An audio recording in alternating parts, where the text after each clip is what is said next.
Waalaikumsalam. Waalaikumsalam warahmatullahi wabarakatuh.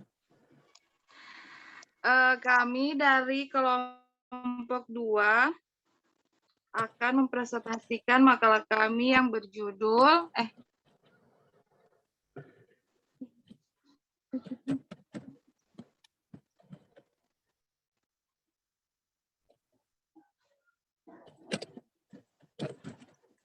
Kaidah-kaidah tafsir mengenai tafsir bil ma'tsur, yang beranggotakan saya sendiri Munira, Konita Maulidia, Mawaddah, dan Neng Astri.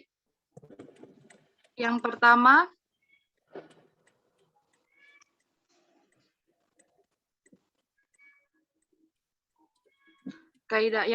kaidah-kaidah tafsir terkait dengan penafsiran Al-Quran dengan bil ma'tsur akan dijelaskan oleh Neng Astri. Dipersilahkan. Ya, jadi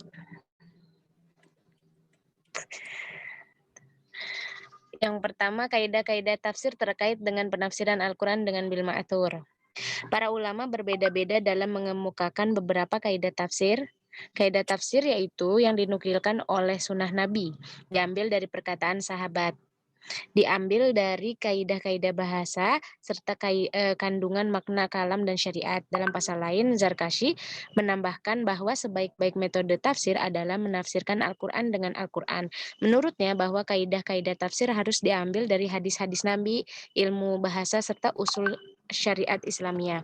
Di samping itu, Quraisy Shihab mengemukakan bahwa seorang mufasir selain ia harus memiliki pengetahuan tentang bahasa Arab dalam berbagai bidangnya, ilmu Al-Quran, hadis-hadis Nabi, usul fikih, prinsip-prinsip pokok keagamaan, dan disiplin ilmu yang menjadi materi bahasa ayat. Juga harus menyelami pengetahuan tentang perubahan sosial dan perkembangan ilmu pengetahuan. Cara penafsiran yang ditempuh oleh para sahabat dan generasi berikutnya itu dalam kerangka metodologis disebut jenis tafsir al-bil ma'tsur, yaitu periwayatan.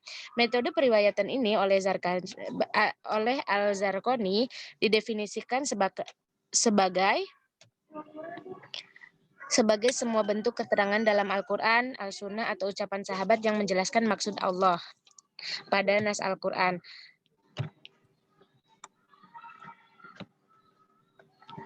Terus keistimewaan tafsir bil ma'tsur. Yang pertama, menekankan pentingnya bahasa dalam memahami Al-Quran. Yang kedua, memaparkan ketelitian redaksi ayat ketika menyampaikan pesan-pesan. Yang ketiga, mengikat mufasir dalam bingkai teks ayat-ayat sehingga membatasinya terjerumus dalam subjektivitas yang berlebihan. Yang keempat, dapat dijadikan khazanah informasi kesejarahan dan periwayatan yang bermanfaat bagi generasi berikutnya. Adapun kelemahannya tafsir bil ma'tsur, di sisi lain kelemahan yang terlihat dalam kitab-kitab tafsir yang mengandalkan metode ini seperti yang dicatat oleh beberapa ahli tafsir, antara lain yaitu yang pertama, terjerumusnya sang mufasir dalam uraian kebahasaan dan kesusastraan yang bertele-tele sehingga pesan pokok Al-Quran menjadi kabur di celah uraian itu.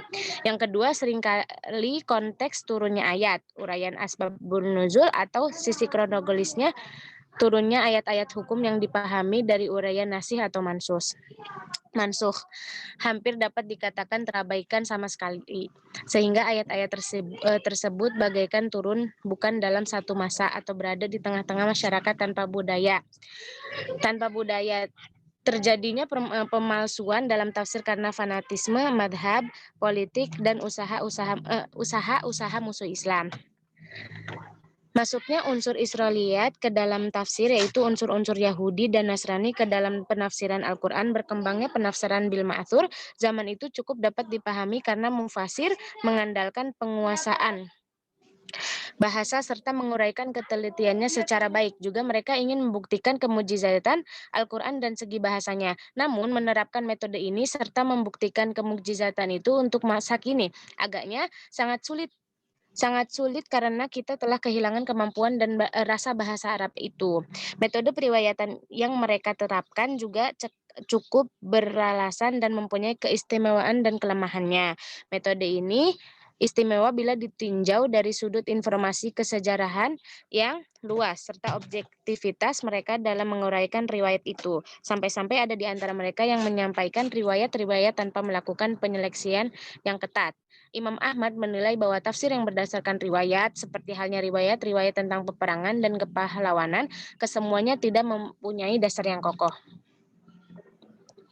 Ada dua macam pendekatan dalam menafsirkan Al-Quran, yaitu pendekatan informatif, manhaj athari, dan pendekatan rasional, manhaj ro'i. Pendekatan yang lain, selain yang dua itu salah. Ketentuan itu dirumuskan dalam satu kaidah.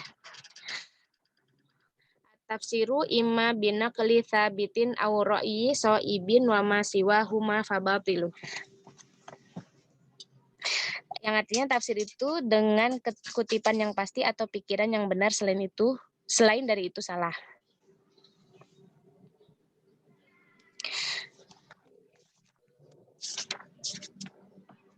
Bila tafsir dari Nabi, jelas ada pendapat yang kaidah 20. Bila tafsir dari Nabi Shallallahu Alaihi Wasallam, jelas ada pendapat apapun setelah itu tidak diperlukan. Seperti kaidah ini, bayanu syari li alfadhihi wa tafsiruhu laha muqaddamun ala ayyi bayan.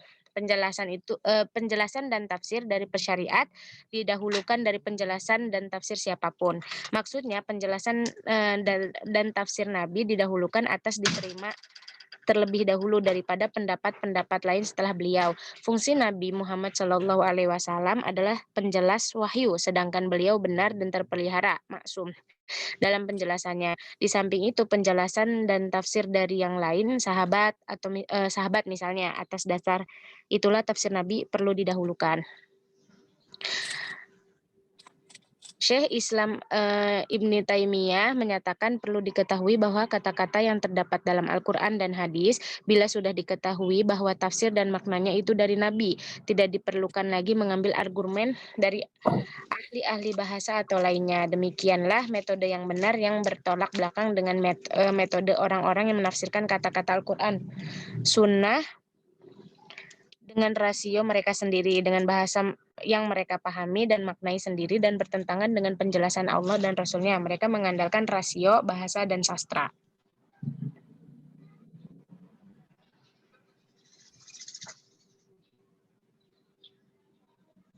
Udah kan, Munirah? Ya, selanjutnya akan dijelaskan oleh Mawadah. Waktu dan tempat dipersilakan.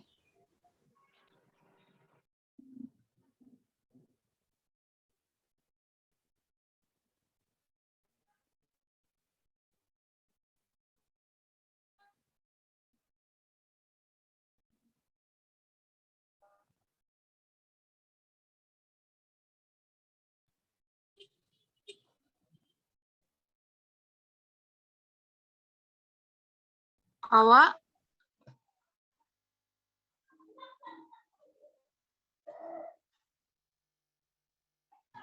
Baik, kaidah 21, kata-kata syar'i dibawa kepada makna syariat. Bila tidak bisa dibawa ke makna budaya, dan bila tidak bisa dibawa ke makna bahasa. Kaidah terkenal di kalangan para ahli adalah kullu man lahu urfun yuhmalu kalamahu ala urfihi.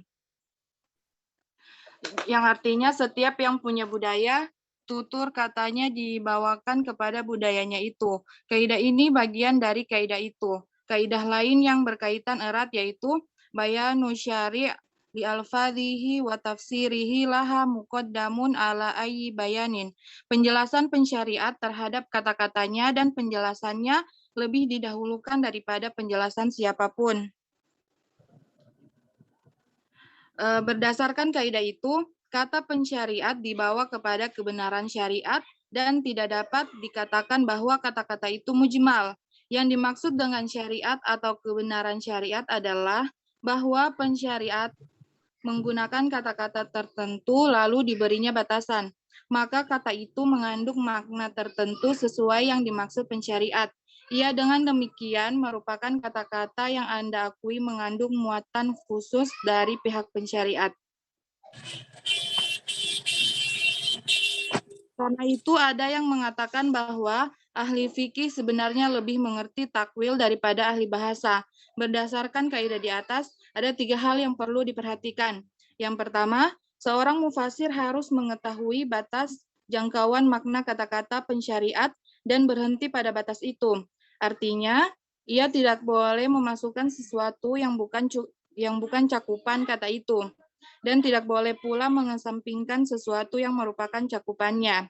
Yang kedua, kata-kata pensyariat harus dibawa kepada budaya pada masa turunnya wahyu, tidak boleh dibawakan kepada atau tradisi setelah itu. Yang terakhir, dalam menafsir perlu diperhatikan rumusan kalimat dan konteksnya, serta petunjuk-petunjuk kepada makna tersebut. Pendapat sahabat yang kaidah 22, pendapat sahabat didahulukan dari tafsir lainnya, sekalipun lahiriah ungkapan ayat tidak menunjuk pendapat itu.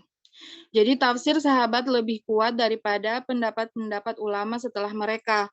Tafsir itu oleh sebagian ulama dipandang marfu', yaitu terangkat kepada Nabi Shallallahu Alaihi Wasallam.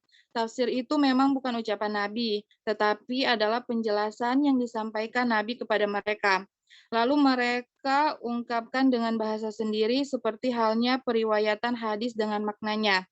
Dengan demikian, tafsir sahabat adalah hujah dan wajib didahulukan.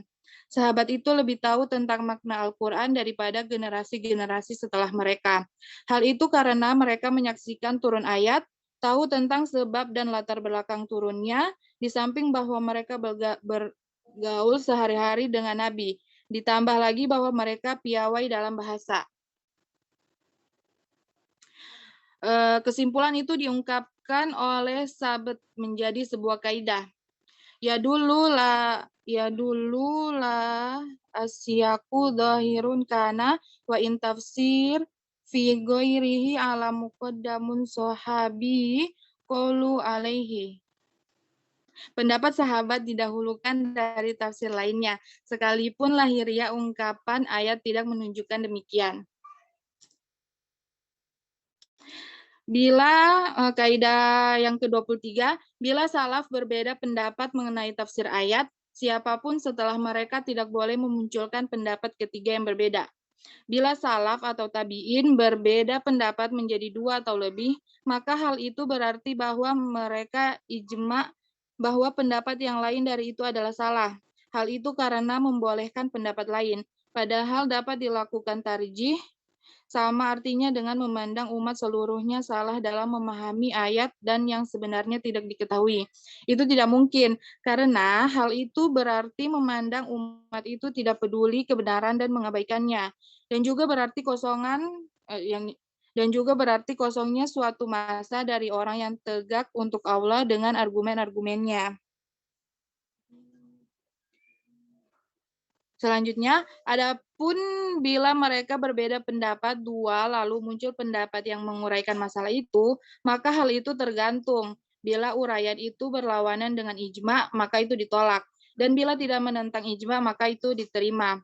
As-Sabit merumuskan dalam kaidah mengenai hal itu, idza ikhtalafa salaf fi tafsiril ayah ala qaulaini lam yajuz liman ba'dahum ihdasun qaulin salas suyakhruju an qaulihim. Bila salaf berbeda pendapat mengenai tafsir ayat, orang setelahnya tidak boleh memunculkan pendapat ketiga yang berbeda dari pendapat mereka.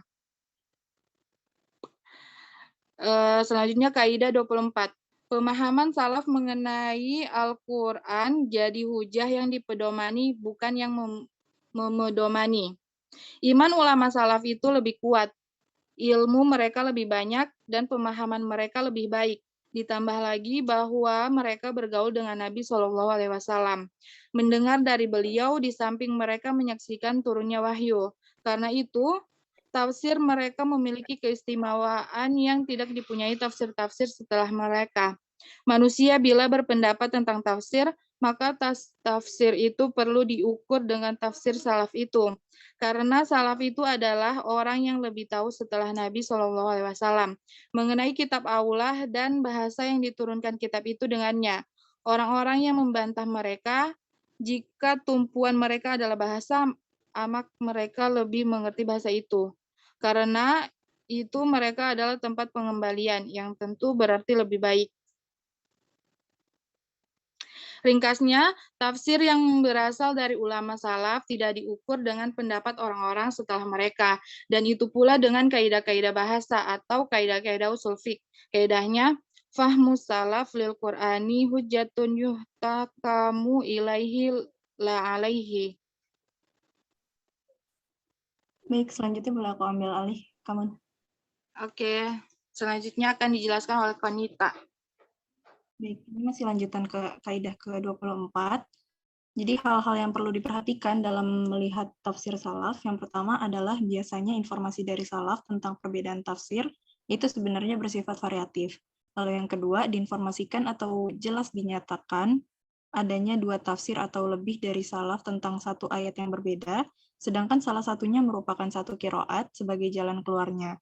Ringkasnya, pemahaman salaf tentang Al-Quran menjadi ukuran, bukan diukurkan kepada pendapat lain. Perbedaan pendapat salaf ada kalanya hanya bersifat variatif, dan ada kalanya bukan perbedaan pendapat, tetapi perbedaan qiraat. Lalu selanjutnya kita masuk ke penjelasan dan contoh-contohnya. Yang pertama, ini ada contoh kaidah 20. Bila tafsir dari yang judulnya bila tafsir dari Nabi Muhammad SAW jelas ada, pendapat apapun setelah itu tidak diperlukan. Jadi contoh kata iman dalam Islam, golongan murji'ah menyatakan bahwa iman semata-mata hanya membenarkan, sedangkan pencakupannya kepada perbuatan adalah majazi atau tidak pengertian asli kata itu. Pendapat itu ditolak berdasarkan sabda Rasulullah SAW yang menyatakan iman itu 60 cabang lebih, artinya tidak hanya membenarkan. Lalu di sini ada contoh kaidah ke-21, yaitu kata-kata syar'i dibawa kepada makna syariat bila tidak bisa dibawa ke makna budaya, dan bila tidak bisa dibawa ke makna bahasa. Misalnya kata sholah, siam, haj, dan semacamnya. Kata-kata itu digunakan dan ditujukan untuk makna-makna tertentu. Di samping bahwa kata-kata itu dari segi leksikal memiliki makna lain. Sholah dari segi bahasa maknanya berdoa, siam, menahan, dan haj menuju. Dengan demikian jelas bahwa pensyariat kadangkala menggunakan kata-kata leksikal dengan memberinya batasan, makna umum atau makna khusus. Misalnya firman Allah Quran Surah Ali Imran ayat 79, Bismillahirrahmanirrahim, Wallahu 'alan nasi hijjul bait, yang artinya wajib atas manusia berhaji ke bait. Kata haj dinyatakan secara khusus yaitu haji ke bait. Seperti halnya juga dalam Quran Surah Al-Baqarah ayat 158. Bentar. Coba Ya, tolong Bapak. diulangi membaca ayatnya tadi. Bismillah, a'udzu billahi minasyaitonir rajim. Bismillahirrahmanirrahim. Wallahu 'alan nasi hajjul baiti. Wallahu 'alan nas. Walillahi 'alan nasi hijjul baiti. Walillahi 'alan nasi. Bismillahirrahmanirrahim. Walillahi 'alan nasi hajjul baiti. Yang artinya wajib atas manusia berhaji ke bait.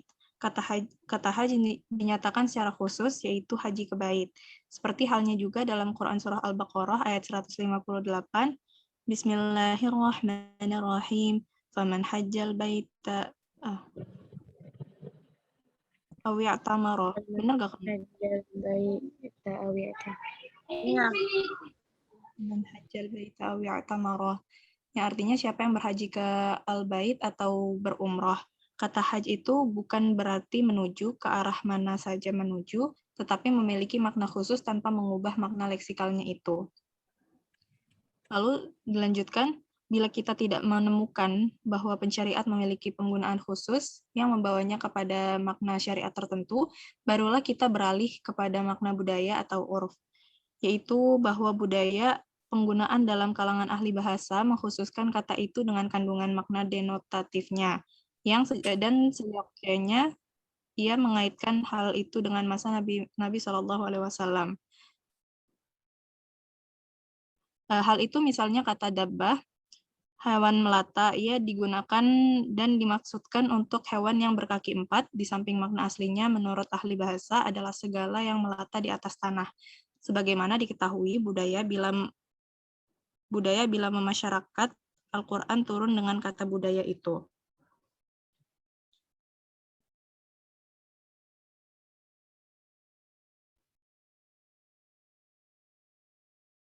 Boleh dibacakan kamu yang kaidah ke-21?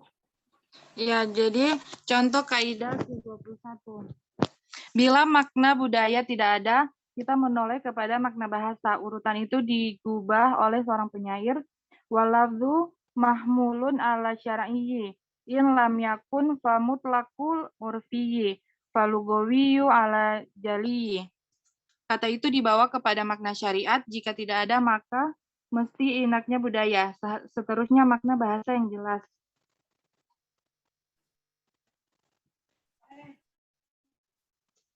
Perlu diperhatikan bahwa urutan itu hanya dilakukan bila petunjuk yang mengalihkan dari makna yang terdapat dalam kaidah ini tidak ditemukan. Bila petunjuk untuk makna lain itu ada, maka yang diambil adalah makna lain itu. Baik, selanjutnya contoh kaidah ke-22 ya.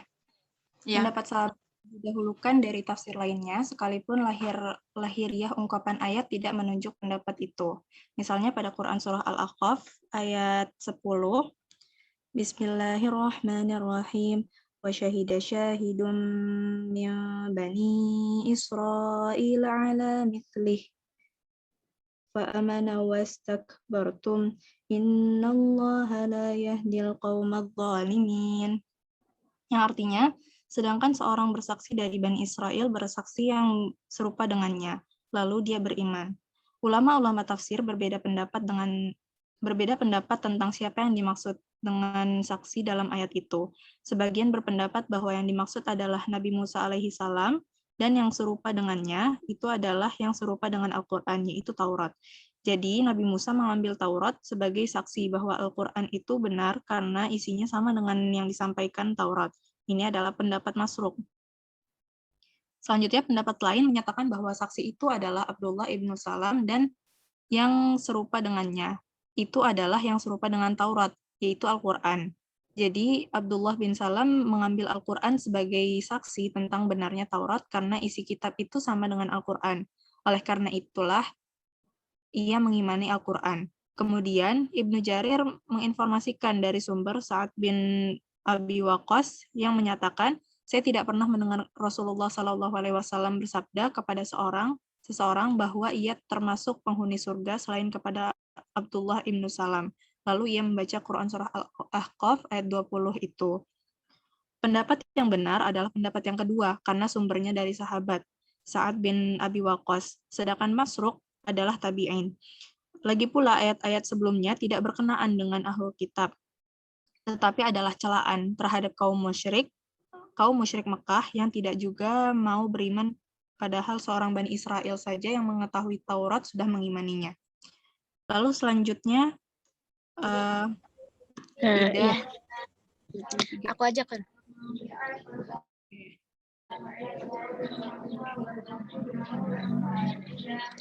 Selanjutnya contoh kaidah ke-23, bila salaf berbeda pendapat mengenai tafsir ayat, siapapun setelah mereka tidak boleh memunculkan pendapat ketiga yang berbeda. Contohnya di surat Shad ayat 11. Jundum mahunalika mahzumum minal ahzab. Suatu tentara yang besar yang berada di sana dari golongan-golongan yang berserikat pasti akan dikalahkan. Menurut Muhammad Amin al-Syiriti, makna ayat itu adalah bahwa bila tentara Ahzab, suku-suku Arab yang bersekutu memerangi Nabi di Madinah yang dibantu oleh Yahudi Madinah, mampu menaiki tangga-tangga langit, lihat ayat sebelumnya, maka mereka akan kembali dengan kecewa, yaitu mengalami kehancuran.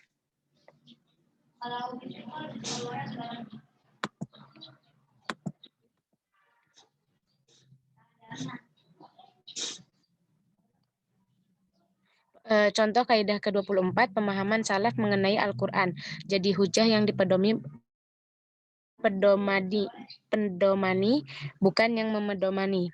Contohnya, walaqad hammat bihi wa hamma biha. Itu di surat Yusuf ayat 24. Sesungguhnya wanita itu telah menginginkannya, Yusuf dan dia pun sudah menginginkannya. Ibnu Jarir berkata setelah menyampaikan riwayat-riwayat dari salaf mengenai makna menginginkan, hamma. Makna hamma menginginkan yang dilakukan Yusuf, mereka yang membantah salaf dan menafsirkan Al-Quran dengan rasio mereka. Mereka berpendapat tentang Yusuf itu berbagai pendapat. Nah, kesimpulan pendapat itu adalah ia ingin memukul perempuan itu. Yang kedua, kalimat telah sempurna pada hammat bih. Ia perempuan itu menginginkannya Yusuf. Kemudian setelah itu kalimat baru wahamma biha laula arro burhana rabbih. Maksudnya bila ia tidak melihat burhan, bukti nyata dari Tuhannya, tentulah ia menginginkannya, tetapi ia melihat burhan itu. Karena itu ia tidak menginginkannya. Artinya Yusuf sebenarnya tidak menginginkan perempuan itu. Perempuan itulah yang menginginkannya. Keinginan itu hanyalah betikan hati yang tidak dipandang salah. Demikian ringkasan pernyataan Ibnu Jarir.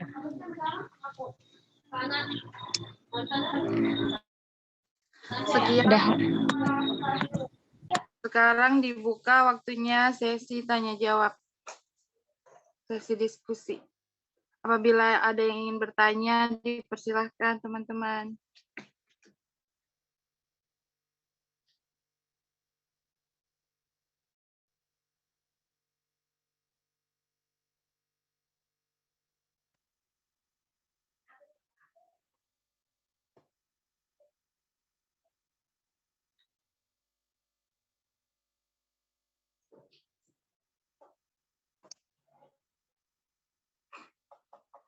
Jadi ini judulnya kan mengenai kaidah-kaidah tafsir terkait dengan tafsir bil ma'sur.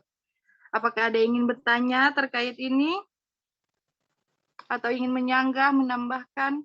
Dipersilahkan kawan-kawanku.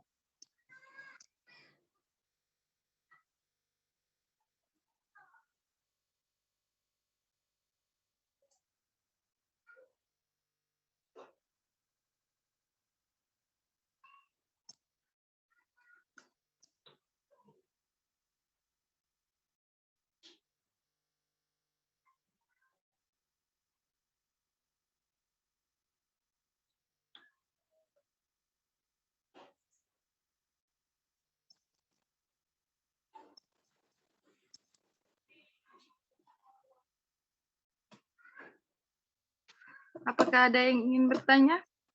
Atau menyanggah?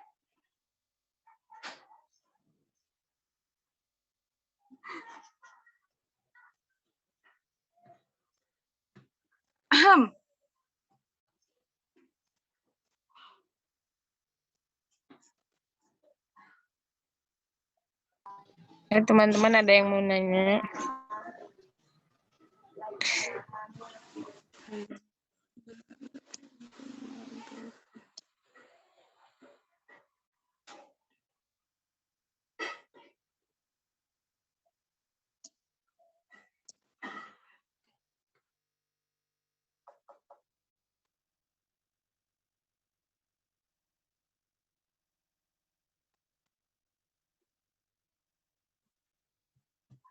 Jadi di sini ada 4 kaidah kan?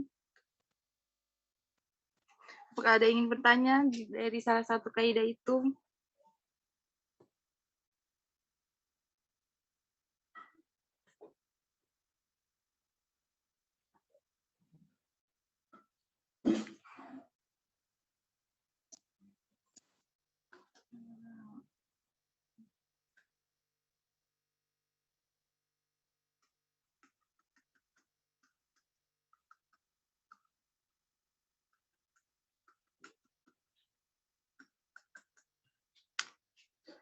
Kayaknya Bapak nggak ada yang mau nanya, Bapak. Assalamualaikum, Bapak. Kalau nggak ada yang nanya, saya tanya ya. Kayaknya teman-teman ada yang ingin bertanya.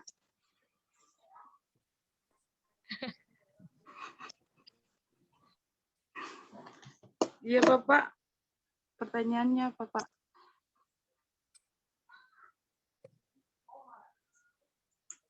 Pertanyaannya,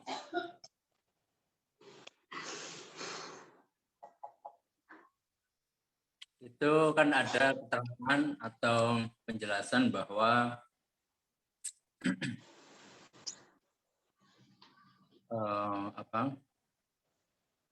tafsir tabi'in itu memiliki fungsi takhsis am, bayanul mujmal, dan takyidul mutlak. Pertanyaannya berarti apakah boleh membatasi ayat-ayat Al-Quran dengan tafsir tabi'in? Soalnya takyidul mutlak itu kan artinya membatasi makna, membatasi cakupan makna. Apakah boleh seorang tabi'in yang tidak menyaksikan turunnya ayat, tidak mendengarkan langsung dari Rasulullah, itu boleh membatasi cakupan makna atau mengkhususkan yang am dari ayat Al-Quran? Nah, ayo, coba siapa jawab? Iya Bapak, tunggu ya Pak ya.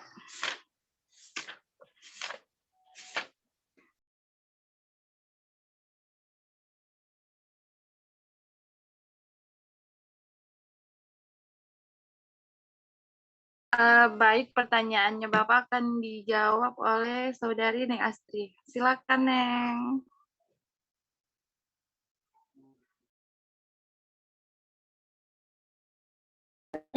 Menyerah. Tapi mohon maaf ya Pak kalau misalkan masih keliru. Dan penjelasan bahwa tafsir tabi'in memiliki fungsi bayanul mujmal dan takyidul mutlak. Pertanyaannya berarti boleh membatasi ayat-ayat Al-Quran dengan tafsir tabi'in, takyidul mutlak, atau artinya kan membatasi cakupan makna dan mengkhususkan Al-Quran. Nah, di sini kan tabi'in penjelasannya dulu, ucapan tabi'in lebih tinggi kedudukannya daripada ucapan generasi sesudah mereka. Bila tabi'in itu ijma, barulah ucapan atau pendapat para tabi'in itu hujah. Bila tidak ijma, maka pendapat sebagian tidak mungkin menjadi hujah bagi yang tidak setuju, baik untuk masa itu maupun untuk masa-masa selanjutnya. Pendapat itu perlu dikembalikan kepada bahasa Al-Quran, sunnah, pengertian bahasa Arab, dan pendapat sahabat.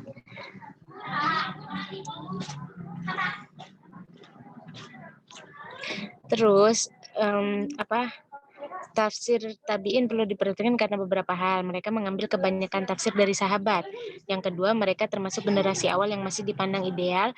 Yang ketiga, pengetahuan bahasa Arab mereka lebih baik daripada generasi masa-masa sesudahnya.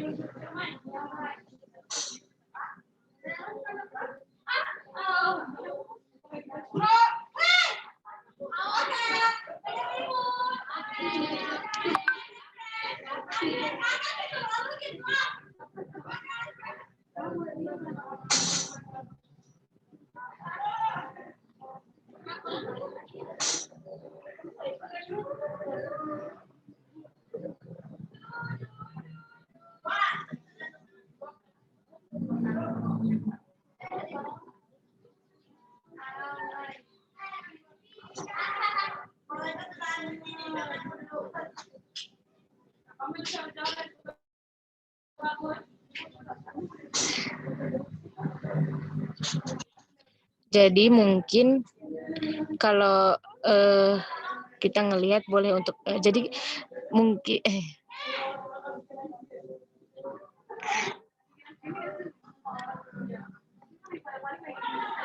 jadi kalau misalkan mau ini kita lihat dulu ini tuh ijma atau enggak ijma gitu. Kalau misalkan emang ijma berarti bisa cuma ngambil pendapat tabi'in yang itu yang hujah, tapi kalau enggak ya enggak gitu. Berarti boleh Pak insya Allah membatasi Al-Quran dengan tafsir tabi'in.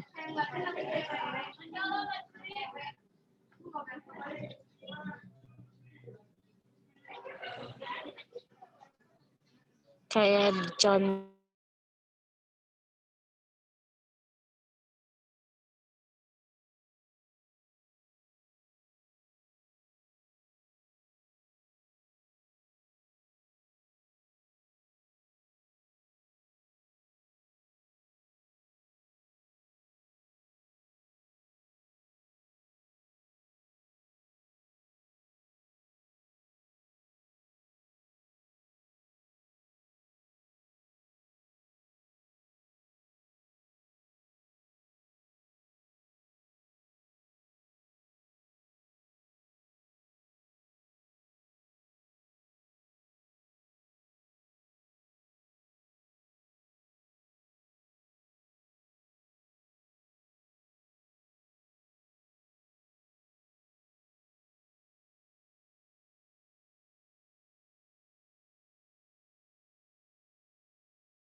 Jadi kayak gitu jawabannya, Pak. Bagaimana, Pak?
Ya, halo, gimana?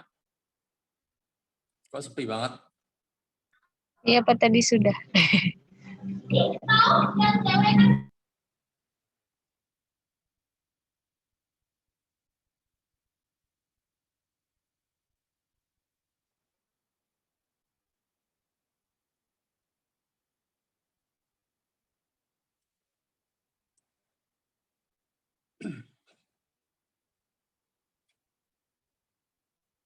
Baik. Tadi ada pertanyaan lagi nggak?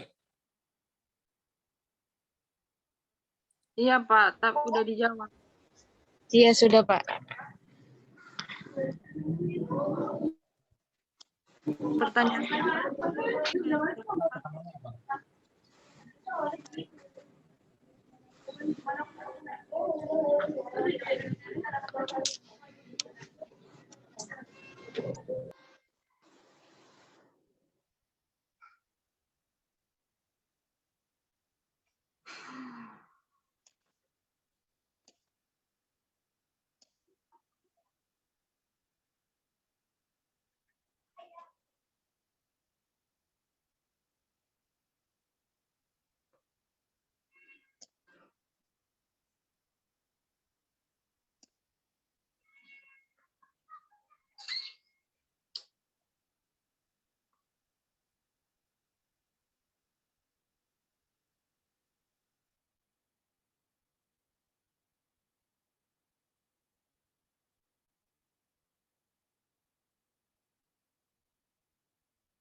Baik.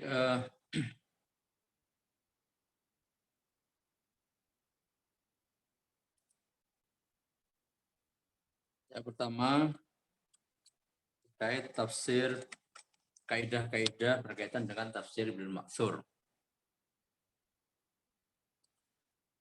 Tafsir bil ma'thur intinya adalah penafsiran Al-Quran dengan menggunakan riwayat-riwayat dari Rasulullah SAW, dari sahabat dan tabi'in.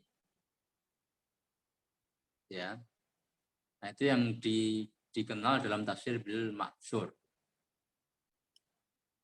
Adapun riwayat selain itu maka tidak masuk dalam istilah tafsir bil ma'thur. Jadi misalnya ada riwayat tafsir dari Al-Imam Asy-Syafi'i misalnya. Nah itu ya walaupun itu adalah riwayat atau nukilan dari Imam Asy-Syafi'i, tapi itu tidak dianggap sebagai tafsir bil ma'thur. Kenapa demikian? Karena tafsir bil ma'thur itu dianggap atau dianggap bahwa itu penafsiran langsung dari Allah Subhanahu wa taala ya melalui lisan Rasulullah dan sahabat serta tabi'in. Kenapa sahabat dan tabi'in masuk di sini? Karena mereka itu dianggap masih setia, masih Jadi mereka tidak menyampaikan hal-hal di luar apa yang mereka dengar dari Rasulullah Shallallahu Alaihi Wasallam. Ya, sahabat, apa yang mereka disampaikan sahabat itu pasti hasil hasil mengaji, hasil mengikuti kajian dari Rasulullah. Dan sahabat dianggap tidak akan macam-macam gitu ya, tidak akan nambahin atau mengurangin apa yang didengar dan diajarkan oleh Rasulullah. Demikian juga tabi'in. Tabi'in itu mereka taat kepada sahabat. Sehingga apa yang didengar, apa yang disampaikan tabi'in itu dipastikan itu adalah apa yang mereka dengar dari sahabat yang merupakan yang juga didengar dari Rasulullah SAW. Nah, dan para ulama juga menyepakati bahwa para tabi'in ini juga tidak macam-macam, ya, sehingga dengan riwayat yang mereka dengar, mereka sampaikan tidak ditambahin atau dikurangi. Nah, baru pada masa tabi'in itulah terjadi hal-hal yang macam-macam itu ya, dimulai dengan adanya Khawarij, adanya Mu'tazilah dan seterusnya itu, kemudian maka tafsir-tafsir setelah masa itu walaupun toh katakanlah itu muridnya dari tabi'in itu tidak masuk dalam istilah tafsir bil ma'tsur, walaupun benar ya, walaupun tidak menyalahi dan seterusnya. Nah, ini yang pertama dari tafsir bil ma'tsur. Ya, makanya dalam kaidah itu nanti ada yang sudah tadi disampaikan, ada kaidah tafsiru imma binaklin sabitin aw ra'yin shaibin wa ma siwahuma fabatilun, gitu ya. Jadi tafsir bil ma'tsur itu ada dua syaratnya. Yang pertama riwayatnya sahih, ya, naklun sabit, riwayat yang sahih. Dan yang kedua riwayat tersebut memuat sebuah pendapat yang benar, ya, pendapat yang tepat. Nah, jadi selain riwayat yang sahih, maka kontennya juga harus benar, ya, benar secara logika, benar secara syariat. Nah, kalau ada riwayat yang sahih tapi tidak benar, nah itu maka fakilahuma wa ma siwahuma batilun. Maka itu pasti salah. Salah dalam arti belum tentu salah riwayatnya atau isinya, ya, mungkin salah dalam penerapannya, ya, atau tidak tepat diterapkan tafsirnya, ya. Nah, itu makanya nanti pengertian batil di sini tidak kemudian salah sama sekali gitu ya, tapi dia salah dari satu aspek gitu ya. Baik. Nah, kemudian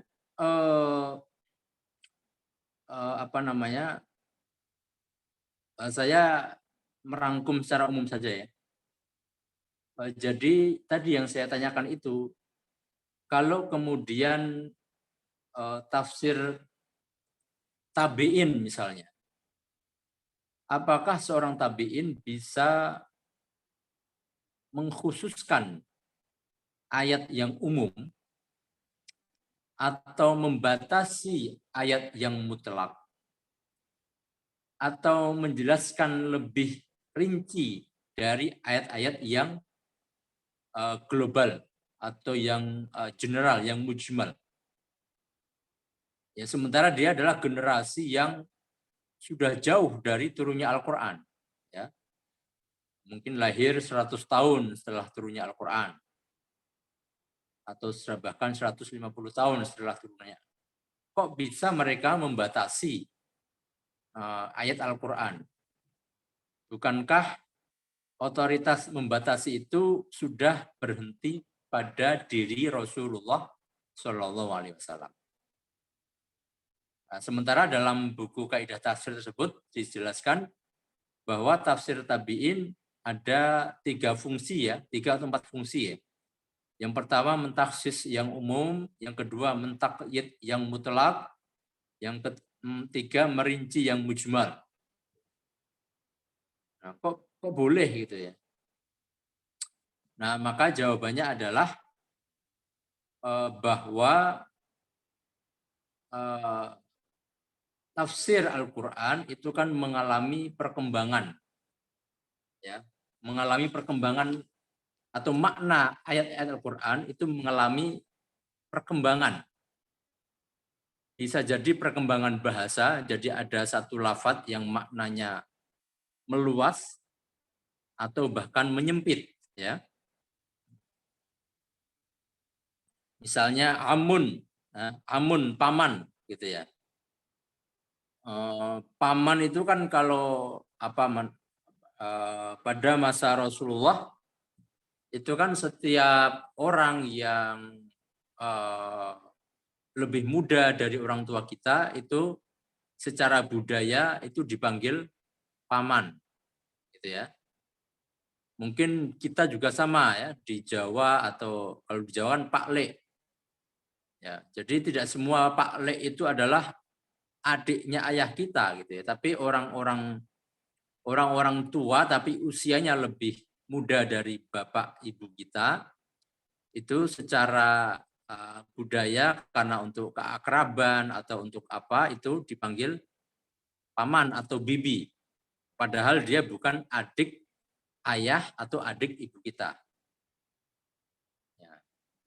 Namun dalam bahasa kemudian secara tertulis itu mengalami penyempitan makna bahwa paman, bibi itu ya khusus untuk ayah dan adik ayah atau adik ibu. Demikian juga Pak D, Bu D, ya, itu juga sama. Ya, secara penggunaan formal itu khusus untuk adik ayah atau adik ibu, namun dalam penggunaan keseharian itu mengalami perluasan makna, gitu ya, perluasan makna. Nah, maka itulah yang kemudian nanti mungkin Anda atau kalian sering mendengar ya misalnya terkait ayah ibu Rasulullah di neraka ya karena hadisnya apa abi wa abuka finnar gitu kan kalau redaksi hadisnya ya. Nah itu maka harus dipahami konteksnya apa dulu kan gitu. Kalau konteks budaya saat itu penggunaannya itu memang luas ya. Bapak itu bukan hanya bapak kandung kita gitu ya, tapi juga paman, kakek itu bisa kadang dipanggil bapak karena dalam budaya Arab saat itu kan atau bahkan orang lain ya seperti Halimatus Sa'diyah itu kan dipanggil ibu ya, oleh Rasulullah waktu kecil ya, ibunda kan, padahal bukan ibu kandungnya tapi ibu susuan. Ya, atau bahkan kalau dalam budaya Arab itu kan penitipan kan, menitipkan anak pada siapa, pada orang lain, maka orang yang dititipi itu walaupun misalnya tidak sampai ada rodoah, itu tetap dipanggil apa, ibu atau ayah, gitu ya. Nah itu terkait budaya. Maka pemaknaan ayat Al-Quran itu pasti ada perkembangan. Gitu ya. Nah sehingga kemudian dalam beberapa ayat Al-Quran itu ada yang perkembangan maknanya itu baru bisa ditangkap oleh tabi'in. Nah, setelah melalui berbagai masa gitu kan, ada perubahan-perubahan yang kemudian dirasakan oleh tabi'in yang mungkin belum dirasakan pada masa Rasulullah dan juga pada masa sahabat.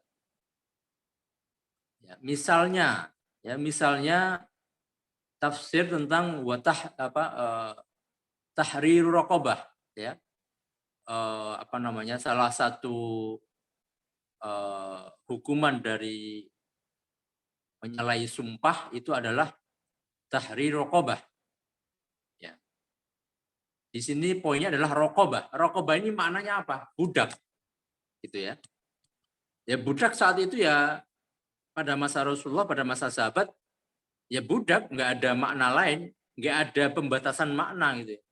Semua budak, mau dia budak yang masih kecil, mau yang masih muda, mau yang sudah tua renta, mau budak yang sakit, mau budak yang sehat, ya, dan seterusnya itu ya semua sama sehingga makna dari tahrir raqabah ya membebaskan hukuman dari melanggar sumpah adalah diantaranya kan ada pilihan ya membebaskan budak. Ya pada masa Rasulullah ya budak apa saja yang dibebaskan. Lalu kemudian ada perkembangan situasi sosial yang baru ditangkap oleh tabi'in. Ya.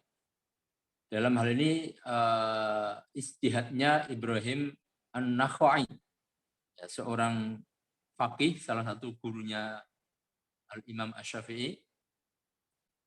Itu beliau menangkap sebuah situasi sosial bahwa kebanyakan orang atau ada orang mungkin nggak banyak ya, ada kasus bahwa orang itu ketika membebaskan budak ya itu mencari budak yang tua renta, budak yang sudah sakit, yang sudah bahkan ada yang cacat, ya, sehingga asumsinya bahwa dengan membeli budak yang seperti itu pasti murah harganya, gitu ya.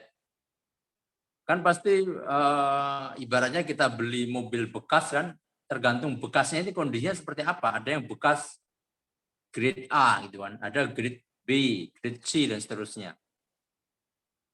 Nah karena ini dia dihukum, maka dia cari yang grade D yang jelek banget sehingga murah belinya gitu ya. Nah itu sama dia ketika dapat hukuman lalu hakim memutuskan dia harus membebaskan budak, maka dia cari budak yang tua, budak yang sakit dengan harapan harganya murah, gitu ya. Nah ini oleh seorang Ibrahim An-Nakhai, seorang tabi'in, beliau mengatakan wah ini tidak adil secara sosial, gitu ya. Jadi dia melanggar tapi mencari hukumannya yang minimalis, ya, bukan yang terbaik. Maka di situ kemudian Ibrahim An-Nakhai menafsirkan raqabah itu adalah raqabah yang sehat, budak yang sehat, budak yang masih produktif, yang dalam usia produktif dan sehat gitu ya, masih muda umur 20-an sampai 30-an dan juga sehat. Yang tentu harganya mahal gitu ya kalau dibebaskan. Nah, supaya apa? Supaya jangan sampai misalnya ada seorang kerabat dari kerajaan yang melanggar sumpah, tapi dia membeli budaknya untuk dibebaskan itu budak-budak yang tadi yang murah karena tua, karena sakit dan seterusnya. Nah, itu kan tidak adil secara sosial, ya. Nah, maka beliau memberikan syarat atau tafsiran dari raqabah adalah raqabah yang sehat, raqabah yang masih muda, yang masih segar, yang memang tenaganya masih bisa digunakan. Nah itu karena melihat situasi sosial maka dia menafsirkan raqabah yang sebelumnya tidak ditafsirkan, tidak dibatasi dengan batasan itu. Ya, meskipun sekarang perbudakan sudah tidak ada ya, tapi ini juga perlu dipahami bahwa dalam apa yang dibawa oleh Imam An-Nakhai tadi, bahwa ingin menyampaikan bahwa ya kalau sebuah pelanggaran itu maka penebusannya juga harus penebusan yang terbaik. Jangan sampai mencari penebusan yang jelek, ya, dengan cara membeli budak yang murah, yang sakit-sakitan, yang tua renta, yang sudah tidak bisa bekerja, gitu. Itu lalu dibebaskan. Sementara dia sendiri dengan situasinya itu walaupun dalam kondisi budak itu sudah tidak dipekerjakan. Nah, jadi tujuan utama dari pembebasan budak itu tidak tercapai. Ya, itulah apa yang diistihadkan oleh Al-Imam An-Nakhai. Kemudian ada pula situasi-situasi yang mungkin orang mencari celah, ya. Nah, itu seperti yang pertama, contoh yang pertama, tafsir tabi'in oleh Ibnu Ishaq tentang masa iddah, ya. Masa iddah ini kan macam-macam tergantung situasi perempuan atau istri. Kalau istri yang ditalak belum hamil, maka iddahnya sekian bulan. Kalau ditinggal mati, maka 4 bulan 10 hari, gitu kan. Kalau hamil ya dia sampai melahirkan masa iddahnya. Itu kan macam-macam. Nah, bagaimana kalau ada orang yang dia sedang hamil, lalu ditinggal mati suami? Nah, ini juga baru terfikirkan di masa tabi'in. Ya, pada masa sahabat dan pada masa Rasulullah mungkin belum ada yang lapor gitu ya, sehingga peristiwanya tidak terdengar oleh Rasulullah sehingga tidak ada fatwa, atau mungkin ada peristiwanya tapi tidak ya tadi tidak disampaikan gitu ya, sehingga mereka masing-masing mengambil cara sendiri. Lalu pada masa tabi'in lah baru ada ulama dari tabi'in yang melihat hal itu. Ya, misalnya ada orang hamil, ya, maka iddahnya sesuai ayat adalah sampai melahirkan, gitu ya. Nah, ini kalau ada orang hamil yang masa kehamilannya sudah tinggal seminggu lagi. Jadi hari ini suaminya meninggal, seminggu lagi dia melahirkan. Berarti masa iddahnya hanya 1 minggu, gitu ya. Nah, ini oleh para ulama tabi'in saat itu mereka berarti sebenarnya dia masa iddahnya sangat singkat sekali gitu ya.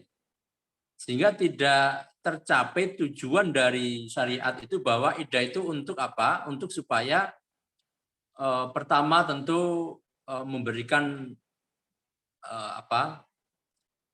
masa berkabung gitu ya bagi istri. Yang kedua memberikan rasa ya sebagai suatu adab kepada keluarga suami.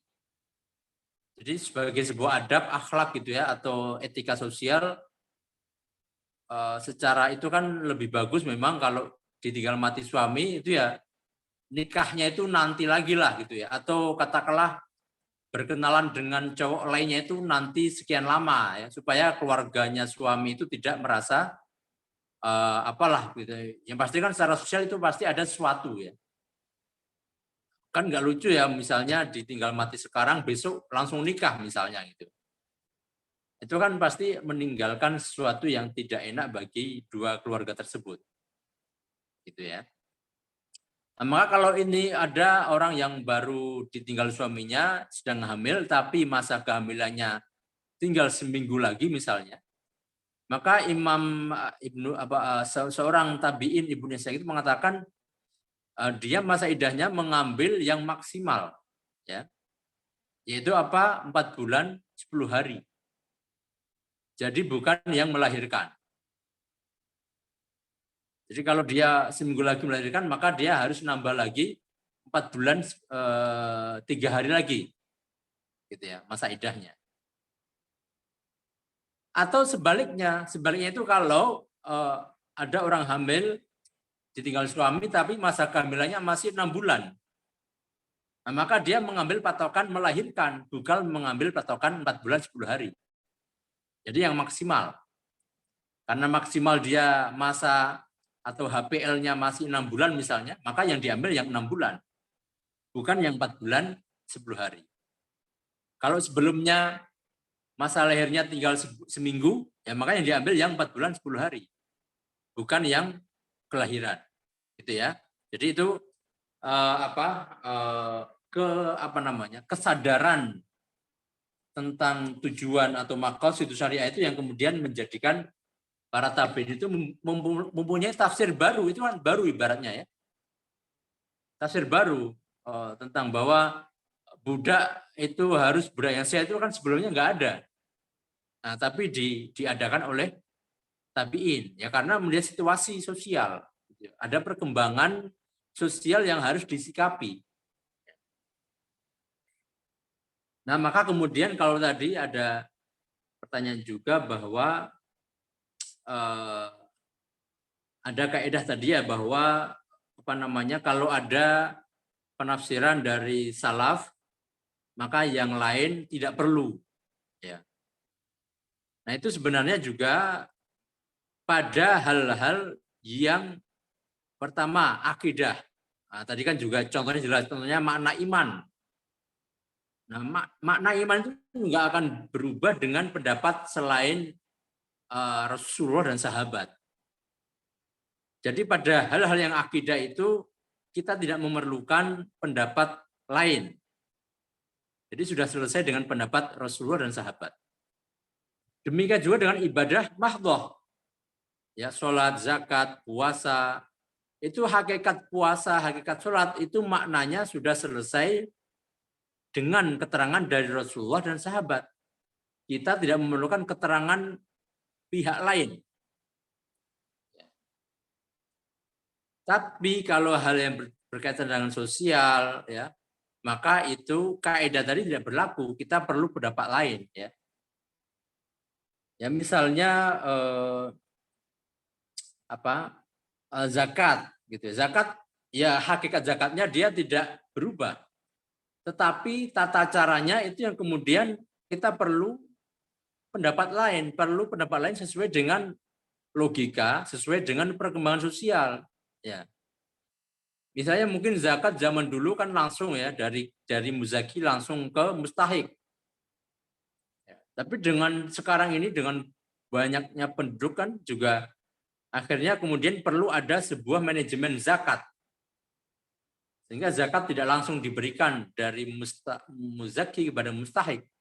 Ada namanya amil. Nah, itu kan amil kan kalau dalam Al-Qur'an memang sudah disebut ya, wal amilin gitu. Tapi penentuannya ya, yang menentukan siapa, syarat-syaratnya siapa itu kan baru ada pada masa Umar bin Khattab. Ya. Lalu sekarang berubah, amil itu juga berubah cara penentuannya sesuai dengan perkembangan zaman. Dan seterusnya gitu ya. Nah, itu kalau hal-hal seperti itu maka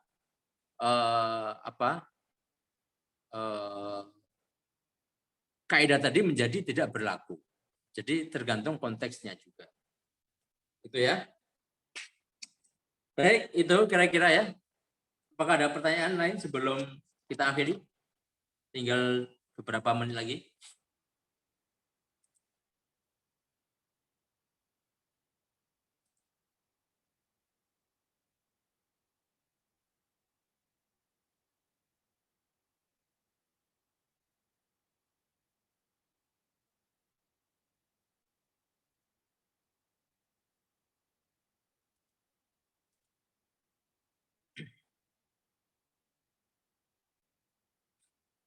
Ada pertanyaan?